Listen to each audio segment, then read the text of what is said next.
পারমাণবিক স্থাপনায় মার্কিন হামলার পর থেকেই আইএই এর সঙ্গে সহযোগিতা বন্ধ করে দেয় ইরান। এমন পদক্ষেপে পশ্চিমাদের তোপের মুখে পড়ে তেহরান। তবে যুক্তরাষ্ট্র ও এর মিত্রদের কঠোর অবস্থাও টলাতে পারছে না ইরানকে। দেশটির পরমাণু শক্তি সংস্থার প্রধান ইসলামী সাফ জানিয়েছেন, পার্লামেন্ট ও সুপ্রিম ন্যাশনাল সিকিউরিটি কাউন্সিলের নেওয়া সিদ্ধান্তের ভিত্তিতে পারমাণবিক কার্যক্রমের তত্ত্বাবধানে আইএই এর সীমিত প্রবেশ বজায় থাকবে। ইসলামী আরও বলেন, ইরান শান্তিপূর্ণ পারমাণবিক কর্মসূচি চালিয়ে যাবে।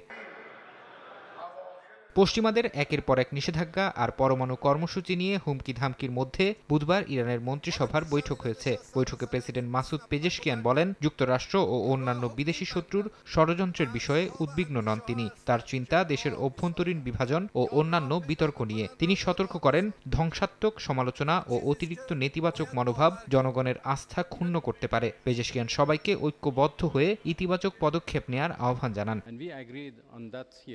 জাতিসংঘের দেয়া নিষেধাজ্ঞা ফিরিয়ে আনার বিষয়ে ইরানের পররাষ্ট্রমন্ত্রী আব্বাস আরাকচি স্পষ্ট করে বলেছেন, যুক্তরাজ্য, ফ্রান্স ও জার্মানির পদক্ষেপের আইনি ভিত্তি নেই। বুধবার অনুষ্ঠিত ন্যামের এক অধিবেশনে তিনি বলেন, উন্নয়নশীল দেশগুলোর মধ্যে ঐক্য আরও মজবুত করা প্রয়োজন, যেন তারা আধিপত্যবাদমূলক আগ্রাসন প্রতিহত করতে পারে। ফারহাদ চৌধুরী, সময় সংবাদ।